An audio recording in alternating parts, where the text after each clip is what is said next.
Recorded Books and RB Digital present The Road Not Taken by Max Boot, narrated by Henry Strozier. A quote from George Orwell. Any life, when viewed from the inside, is simply a series of defeats. Prologue. The Day of the Dead. Saigon, November 1st through 2nd, 1963. A quote from Henry Cabot Lodge, Jr. We are launched on a course from which there is no respectable turning back. The overthrow of the Diem government.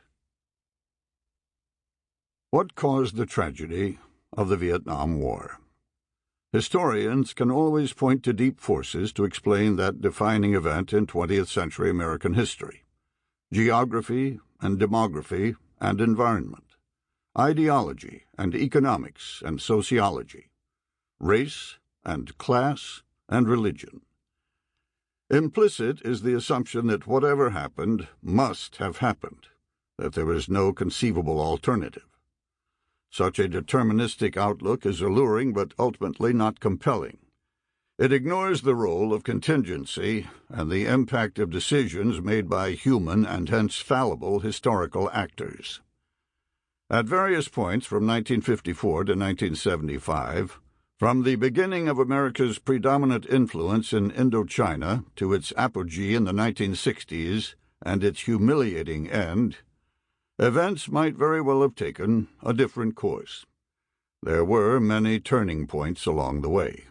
One was especially significant.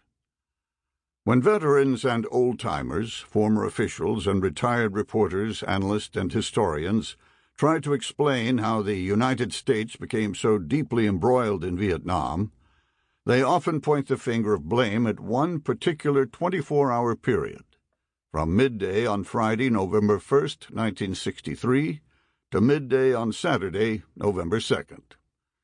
What happened in those hours would wind up dashing a vision best enunciated by the American advisor and intelligence officer Edward Lansdale of how communist advances might be resisted by building up a viable South Vietnamese state that could win the loyalty of its people.